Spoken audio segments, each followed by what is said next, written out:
melalukan kehadiran Tuan Pengarah, seperti telah saya kenalkan dari saya dulu. Nama saya ialah Arfan bin Syahri, pengutor di sini semenjak tahun 2018. Dan juga perkara yang baik, kita ada memanah tuan di sini, walaupun sekolah kita agak pasarananya agak terhad, tapi kita boleh mewakili Malaysia lah ke peringkat Sukma. Dan kita berjaya bawa pingat emas kepada Sukma tersebut. Itu yang menjadi kebanggaan kepada sekolah. Yang ini sudah agak lama menjadi satu acara yang popular di sekolah ni lah. Yang seterusnya tuan ialah identiti ataupun perbezaan sekolah saya, sekolah kami lah. Dia sebut sebagai, saya memperkenalkan satu istilah, iaitu izzah. Izzah ini dia berlawan dengan sifat takabur. Kadang-kadang kita buat baik, kita menang itu, kita menang ini, kita berjaya itu, kita malu nak cerita ke orang, takut orang kata kita besar diri, takabur. Jadi kita perkenalkan izzah, kita perlu berada di podium, kita perlu menang, kita perlu berada di depan, dan kita perlu menceritakan kepada orang, tetapi kita perlu jaga diri kita lah agar tidak terjatuh kepada takabur, riak dan sebagainya. Iaitulah izzah. Kita rasa bangga dengan sekolah kita, kita rasa kita ada identiti yang kita perlu banggakan, kita boleh ceritakan perkara tersebut kepada orang. Itu yang istilah yang saya kenalkan di sekolah ini. Sebab kalau kita bukan sekolah yang hebat, maka mereka tidak akan memilih sekolah kita untuk menempatkan anak mereka di sini. Jadi kita perlu cerita perkara ini, dan kita buat banner, kita pergi ke sekolah, kita promosikan sekolah kita, menceritakan perkara-perkara inilah. Yang saya ingatkan, kita bukannya takabur dan riak nak menceritakan kebaikan-kebaikan yang kita ada, tapi kita izzah, kita bangga dengan sekolah kita. Kemudian pada tahun 2019, bila mana kita cuba nak membawa beberapa lagi kurikulum ke peringkat sekurang-kurangnya boleh mewakili negeri ke peringkat kebangsaan, kita bertanding di peringkat negeri, dan kita menghantar 2 pasukan kawat lelaki dan juga kawat perempuan. Dan mereka dikirakan sebagai satu kategori je tuan. Dia tak kira kategori lelaki, tak kira kategori perempuan. Alhamdulillah pada tahun 2019 tu Johan pun kita, naib Johan pun kita. Lelaki Johan dan naib Johan juga kita. Itu yang kita nak menceritakan kepada masyarakat bahawasanya anak-anak tentara perempuan berada pada sekolah yang betul lah. Mereka Dia kawat kaki ni atas badan uniform apa? Badan beruniform, ditajak jadi yang akan anjurkan. Sekolah ni dia menggunakan medium badan uniform yang mana satu? KRS. Dan di antara acara-acara lain yang kita agak ke depan ialah khat lah, tulisan khat, tulisan kaligrafi Arab, dan kita biasanya akan mewakili negeri lah ke peringkat kebangsaan. Pada 2019 kita adalah Johan Khat. Itu segi masa depan kita ingin membina bangunan fizikal yang lebih baik lah. Kita sekarang dalam perancangan untuk bina sebuah dewan. Juga tak ada dewan tuan. Kita juga ada masalah segi aspek itu. Di bawah kita ni ada bilik-bilik kelas. Yang bilik-bilik kelas ini untuk tingkatan 3 lah. Bilik-bilik kelas ini biasanya akan jadi mangsa bila kita ada program apa, kita terpaksa buka kelas itu dijadikan sebagai dewan. Jadi banyak mengganggu sikit PDP mereka lah. Jadi kita berusaha ke arah tersebut. Dengan kehadiran tuan ini mungkin dapat membantu kami dari aspek sokongan. Dari segi kewangan kita dah ada peruntukan kewangan daripada pihak lembaga dengan mengusahakan semua dari segi aspek pengurusan juga dengan beberapa pihak. Jadi kita mungkin memerlukan bantuan pihak Jabatan Pendidikan jugalah. Teknikal lah maksudnya. Dari segi teknikalnya insya-Allah. Boleh terus kan. Terusnya tuan ialah kecemerlangan akademi, kemahiran insaniah juga, kemahiran insani dan juga syakhsiah menjadi fokus besar kepada kita lah. Saya mereka cemerlang akademi, kemahiran insani ini adalah satu nilai-nilai yang kita tanam ke dalam anak-anak Islahiyah lah. Kita memaklumkan kepada mereka bahawa sebenarnya kita hidup di zaman kita perlu bersaing dengan berbagai. Kita keluaran sekolah agama ini, kita perlu ada kemahiran-kemahiran sampingan yang membantu menonjakkan penampilan diri kita untuk kita terima dalam peluang pekerjaan dan persaingan di luar sana. Itu syakhsiah adalah sebahagian daripada menjadi murid. Dan yang besarnya dia menjadi wawasan kita adalah sekolah ini akan menjadi sekolah pilihan murid. Kita sasarkan tahun 2023 menjadi moto kita lah. Istilah saat ini cemerlang 2023, maknanya kita cemerlang dari aspek bangunan fizikal, dari segi cemerlang akademik dan kemahiran insani. Dan jika kita nak sekolah kita ini menjadi mata-mata melihat kita, mereka mata yang melihat kita, dan menjadi pilihan mereka untuk menempatkan anak-anak mereka insya-Allah. Terakhir lah yang tuan suruh pilih wira super ataupun superhero. Kami dah pilih superhero yang mana yang sesuai. Tapi kalau tuan tengok kat sekolah ini yang sudah lama diwawarkan sebagai wira supernya ialah almarhum atau yarham Datuk Dr. Harudin lah. Dan untuk makluman tuan juga, segala tanah-tanah yang berada di MPRS sebenarnya adalah tanah wakaf daripada almarhum dan juga keluarganya juga lah. Dan juga beberapa nilai-nilai baik yang ada pada ciri-ciri baik yang ada pada almarhum ini, dari segi aspek kecemerlangan akademik, pengetahuannya, dan juga ada kemahiran shiny soft skillnya yang tinggi lah, yang boleh menempatkan dirinya walaupun di akhir-akhir hayat beliau ada terlibat dengan politik, tapi isu politik bukanlah isu yang diketengahkan, tapi penampilan dari beliau yang kita anggap sebagai satu model yang boleh diketengahkan, berkaitan juga dengan sekolah ini yang banyak diwarisi daripada keturunan ataupun waris-waris dan yang berkaitan kerabat dengan almarhum Datuk lah. Itu je tuan, pembentangan daripada saya, pengetua. Bismillahirrahmanirrahim. Assalamualaikum warahmatullahi wabarakatuh. Pada tuan pengetua lah, tuan mudir lah. Mudir lah. Abang ketua ke tuan? Tak lah, maksudnya kalau Arab ni mudir lah. Okey, Harudin. Saya kenal salah seorang anak perempuan ni nama Hana. Okey, Hana ni kerja apa? Doktor. Ha? Doktor. Tapi dia banyak buat kerja-kerja luar lah, charity.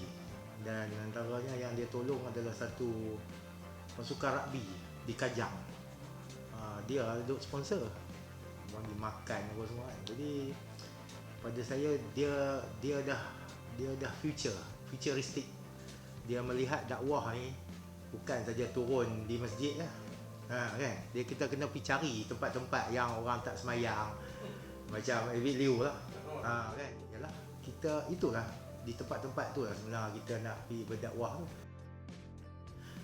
Saya kata kita kalau nak menarik, macam Ustaz kata tadi kan, nak menarik pilihan ibu bapa untuk masuk ke sekolah ni, tawaran kita tu, kita jangan bagi ibu bapa melihat sebagai kalau dia masuk sekolah ni dia anak dia akan jadi ustaz-ustazah.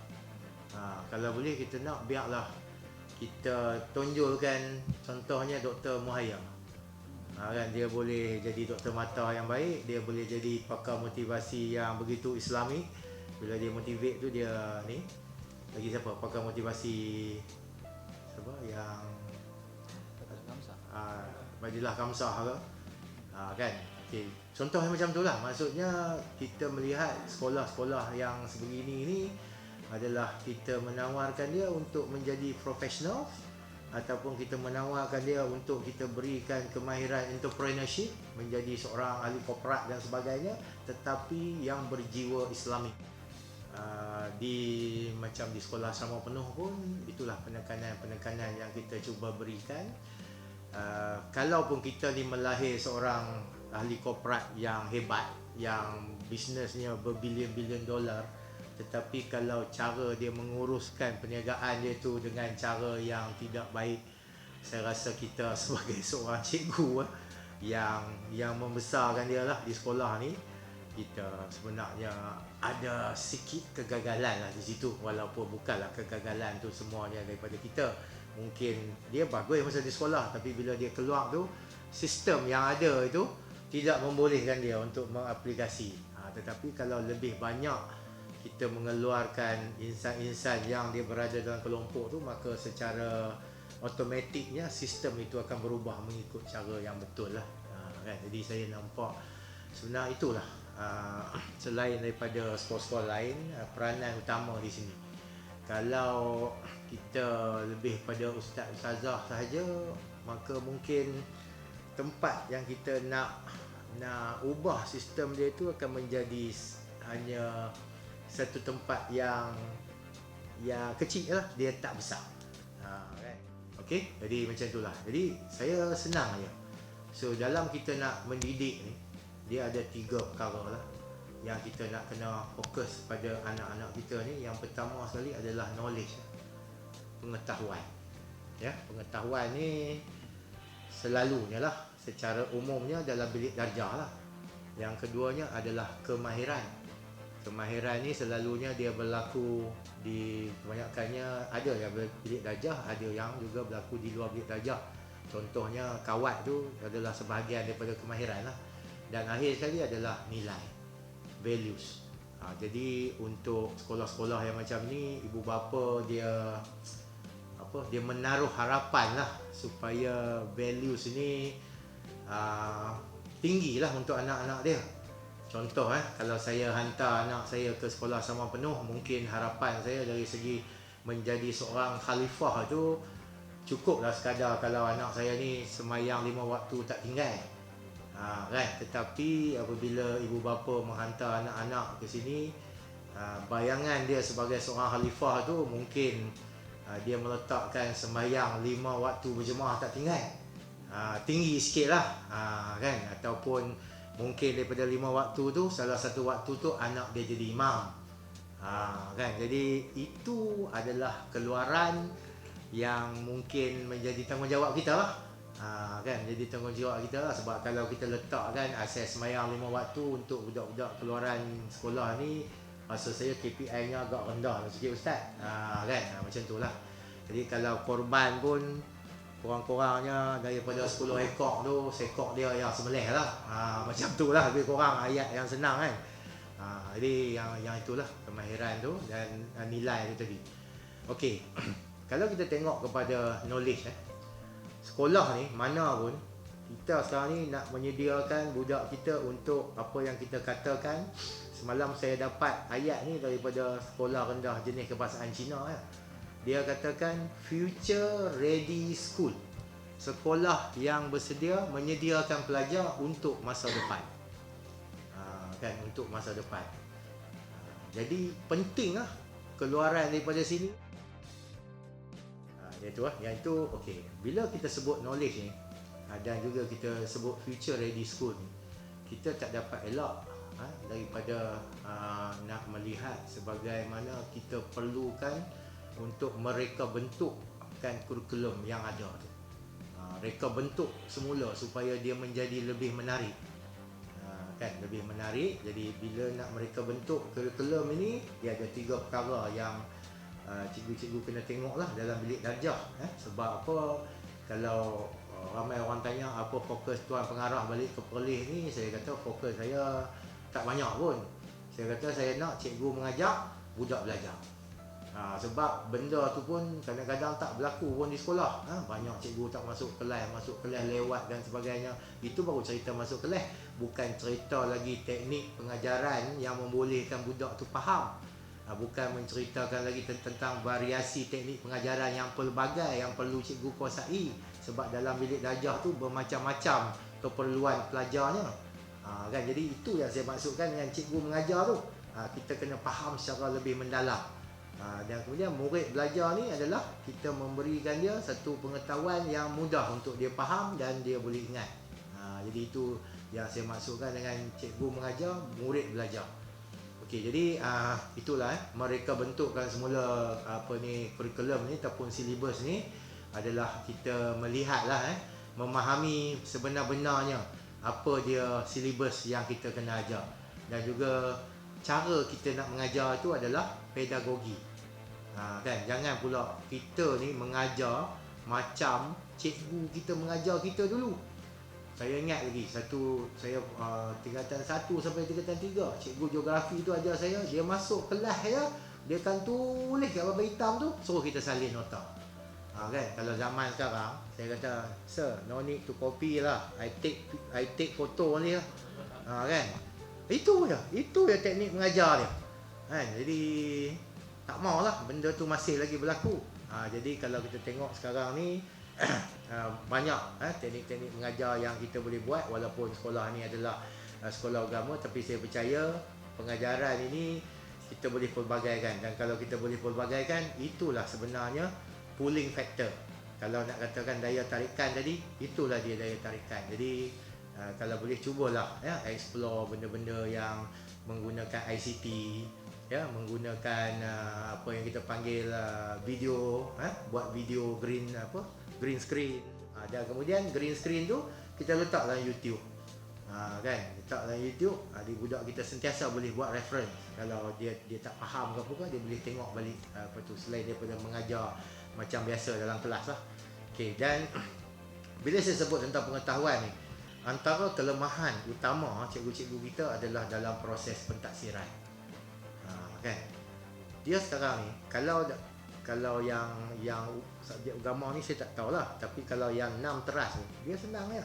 Kalau periksa ni dia punya ratio 5-3-2. 5 ni kalau 10 soalan, 5 soalan ni adalah soalan lower order thinking skill. Kalau belum taksonomi tu kan, yang piramid tu, yang 2 di bawah. Yang tu you ingat je, you boleh jawab lah. Dia akan tanya you ingat ke you apa, you boleh jawab. Lepas tu middle order thinking skill dia ada 30%. Middle ni saya tak ingat lah dia punya tu. Tetapi kenapa kalau kita katakan awat lah hampa ni payah sangat nak dapat A ni, ataupun awat lagi dapat C ni, nak dapat B tak boleh, adalah 20% tu, iaitu higher order thinking skill. Saya sebenarnya kalau saya buat kajian, saya tak marah budak-budak kenapa dia tak dapat A, tak dapat B. Sebab kadang-kala bila saya masuk kelas, saya tengok cikgu sendiri mengajar tak capai tahap itu, tak mencapai tahap hot, dan dia pun kadang-kala tak tahu pun macam mana nak suruh budak-budak tackle soalan hot. Kan? Jadi soalan hot ni, yang pertama sekali saya tengok masalahnya adalah cikgu gagal nak mencapai tahap itu di dalam bilik darjah sebab tak cukup masa. Jadi kena fikir-fikirkan lah soalan hot ni kalau nak tackle dia kena melalui satu proses yang lengkap. Contoh kat saya lah hari ni kan. Okey, nak tunjukkan. Okey, kita budak-budak tingkatan 1 kita hasilkan seramik ni. Tetapi bila saya tanya bila tahun mana budak terlibat? Oh, dia terlibat masa dah siap nak join. Jadi tak dapat apa lah. Dia patutnya daripada awal tanah liat ambil di mana, macam mana nak buat acuan macam mana. Itu yang kita kena ajak. Dan kalau kita boleh ajak proses ni, maka di situlah budak kita akan dapat tackle soalan hot tadi. Sebab hot ni dia memerlukan proses. Kan? Jadi saya harap di bahagian itu dapatlah cikgu-cikgu berikan penekanan, lihat balik ya, kenapa tak ramai yang subjek ni dapat A. Tengok yang tang hot tu. Bila pentaksiran dia tak dapat dibuat dengan baik, maka dia akan spoil di situ. Okey, yang keduanya, kalau dari segi program ni okey, jangan lihat kepada pencapaian saja. Pencapaian mungkin ada, menang ni, tapi lihat juga yang ada di sekolah ni, berapa ramai yang terlibat. Berapa ramai fikir kokoh yang terlibat boleh mewakili sekolah. Cuba lihat.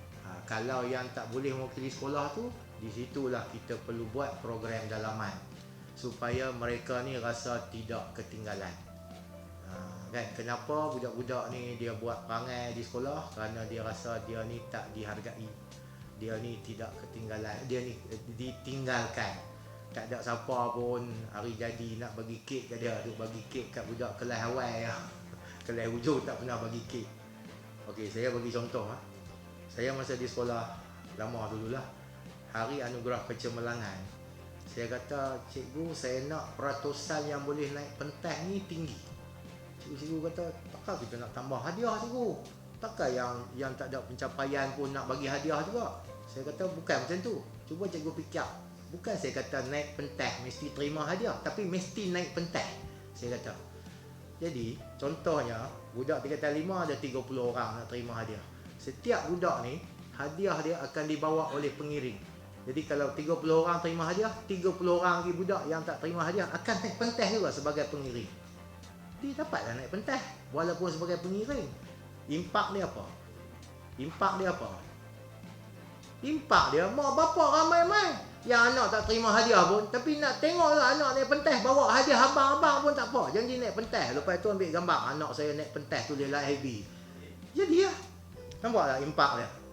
Jadi benda-benda itulah yang saya nak minta sekolah tolong boleh dah fikir-fikirkan lah, supaya semua orang rasa dia dihargai. Jadi bila dia rasa dihargai, dia rasa seronok. Dan izah tadi lah Ustaz, kalau dalam bahasa Inggeris dia adalah antara show off ni nak tunjuk belagak. showcase ni nak tunjuk kejayaan kita. Izzah ni showcase lah. Jangan duk sengap ya kan. Orang kata apa sekolah ni ada bagus apa kalau duk sengap ya. Kalau ada wakil Sukma menang pingat emas, buat macam Siam tu, bubuh poster besar-besar depan sekolah tu. Johan Sukma Perlis 2018. Kalau dengan poster tu saya rasa mungkin 30-40 orang apply sekolah ni. Saya pun nak anak saya Johan mana lah nanti. Kan? Kalau tuan-tuan boleh nampak apa yang saya cakap ni adalah pemikiran kita yang kena rare sikit lah. Jangan duk buat benda-benda yang sama. Buat apa? Sebab apa? Sebab dulu kita duk buat benda ni. Kalau rasa benda ni tak jadi, tak payah buat lah. Tak ada masalah pun. Kan? Buat benda-benda yang lain. Kena berani sikit. Jadi ini adalah sekolah yang budak-budaknya ada potensi. Budak yang terpilih juga lah kot. Bukan main masuk kan. Budak yang terpilih. Jadi saya harapkanlah dapat kita bagilah. Kalau kita tengok pemikiran Harundin pun, anak-anak dia macam mana. Dia bukan jadi orang kata pendakwa kan. Cara mereka berdakwah tu. Kan, Hana kan doktor, dia pergi ambil gambar budak-budak main rugby. Cara dia berdakwah lah pelan-pelan, lama-lama daripada budak tak semayang, budak start semayang. Macam tu lah. No? Okey, jadi itulah yang saya boleh bagi ni. Sedikit lah apa orang kata sharing lah Ustaz lah. Bukan saya nak kata nak tunjuk apa yang saya kata mesti buat.